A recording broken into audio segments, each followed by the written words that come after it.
Hi hello నమస్తే, నేను మీ kit. Welcome to 100 TV. సాధారణంగా బతుకు తెరువు కోసం వలస వెళ్తుంటారు. ఒక ఊరు నుంచి మరొక ఊరికి, ఒక రాష్ట్రం నుంచి మరొక రాష్ట్రానికి, ఒక దేశం నుంచి మరొక దేశానికి కూడా వెళ్తుంటారు.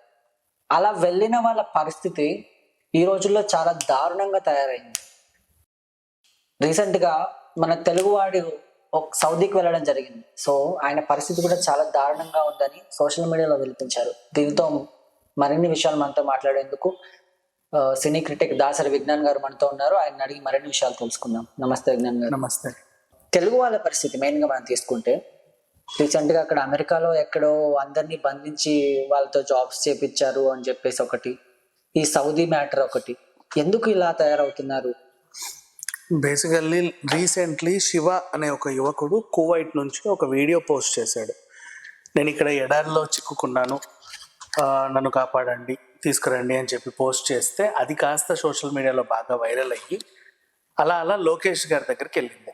సో లోకేష్ గారు ఏం చేశారు, ఆయన చొరవ తీసుకొని ఆయన అక్కడి నుంచి తెప్పించడం ఓవరాల్గా జరిగిపోయింది.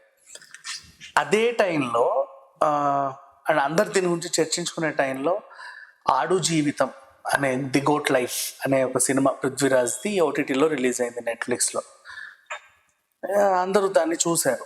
అంటే ఇతను అనుభవించిన జీవితం ఏదైతే ఉందో దాంట్లో కళ్ళకు కట్టినట్లుగా చూపించారనమాట.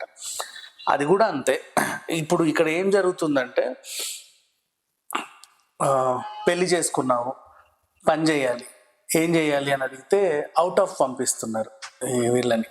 కువైట్, ఖత్తర్ అండ్ ఇంకా కొన్ని ఉన్నాయి సౌదీ ఎడారి ప్లేస్లలో. ఆ ఎడారి ఏరియాలలో కొంతమంది ఏంటంటే మేకలని, ఒంటెలని, యాక్చువల్గా ఒంటెలనే పెంచుతారు. వాళ్ళకి అవసరం, ఎడారిలో నడవాలంటే ఒంటెలే కావాలి. ఎలాగో ఒంటెలు నడుస్తున్నాయి కదా అని వాటితో పాటు మేకలు, గొర్రెలు కూడా పెంచుతున్నారు, పొట్టేలు ఇలాంటివి. అంటే సిటీలో అమ్ముకోవచ్చు మాంసం కోసం. కానీ వాటిని చూసుకోవడానికి ఒకరు కావాలి. ఉన్నాయి, ఆ ఫామ్ అట్లా ఉంది, కానీ ఆ ఫామ్ని చూసుకోవడానికి ఒకరు కావాలి. అలా కావాలి అంటే అక్కడక్కడ వాళ్ళేమో పనిచేయడానికి సిద్ధంగా లేరు. ఎడారి ప్రాంతం, అమ్మో మేము రామని. ఇక్కడ ఏజెంట్లకి, దళారీలకి చెప్తారు ఎవరినైనా తీసుకురా అని, మీకు కువైట్లో జాబ్ ఇప్పిస్తాము, మంచి జాబ్, అక్కడికి వెళ్ళండి అని చెప్పి బాదరా బందీ లేని వాళ్ళని లేదా చిన్న ఫ్యామిలీ ఉన్న వాళ్ళని, వీళ్ళని ఏమైనా చేసినా ఎవరు అడగరు అనుకునే అట్లాంటి వాళ్ళని ఎంచుకొని తీసుకెళ్తారు.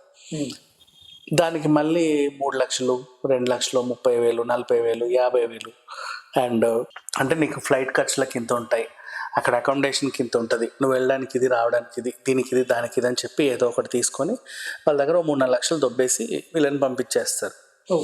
పేదవాళ్ళ దగ్గర నుంచి వీళ్ళు డబ్బులు తీసుకుంటారు. ఎందుకు ఇప్పుడు 3 లక్షల అంటే వస్తాయిగా, వెళ్తే నీకు అక్కడ 30,000, 40,000, 50,000 జీతం వస్తుంది అని. వాడికి ఇక్కడ కూడా ఏదో ఒక జాబ్ చేసుకోవచ్చు యాక్చువల్ చెప్పాలంటే, కానీ వీళ్ళు అట్లా చేయరు. ఇక్కడ ఉంటే ఏముంటుంది, వాచ్మెన్ జాబులు దొరుకుతాయి, లేకపోతే ఇంకేదో నువ్వు కూలి పని చేసుకున్నా ఇక్కడ చాలా తక్కువ వస్తాయి, అక్కడ ఎక్కువ వస్తాయి. అండ్ ఇంకా 6 నెలలు పని చేస్తే చాలు, సంవత్సరానికి సరిపడా జీతం ఇస్తారు, 6 నెలలు హాలిడేస్ ఇస్తారు. ఇవన్నీ చెప్పేసి తీసుకెళ్ళిపోతారు. అక్కడ ఏం చేస్తారు, ఇప్పుడు ఎయిర్పోర్ట్లో ఎంటర్ అవ్వగానే ఒకడు వస్తాడు, ఫస్ట్ నీ పాస్పోర్ట్ లాక్కుంటాడు, నిన్నే కదా పంపింది, రండి బండి ఎక్కండి అని తీసుకెళ్ళి ఎడారిలో వదిలేస్తాడు. ఆ మేకలు గీకలని నువ్వే చూసుకోవాలి, నువ్వు బయటకు వెళ్ళడానికి లేదు, నీ దగ్గర ఫోన్ ఉండదు, ఏం ఉండదు. అంటే ఈ విషయాలన్నీ వాళ్ళకి ముందే చెప్పరు. చెప్పకుండా చెప్తే ఎందుకు వస్తావు, రావు కదా. తీసుకెళ్ళి అక్కడ పడేయడం, ఆ ఫోన్ తీసుకున్న తర్వాత అసలు ఫోన్లు కూడా ఉండవు, ఉంటే లాక్కుంటారు. అయ్యో, అక్కడ ఒకవేళ నీకు ఫోన్ ఇచ్చినా కూడా నష్టమేం లేదు, అక్కడ సిగ్నల్స్ ఏమి ఉండవు.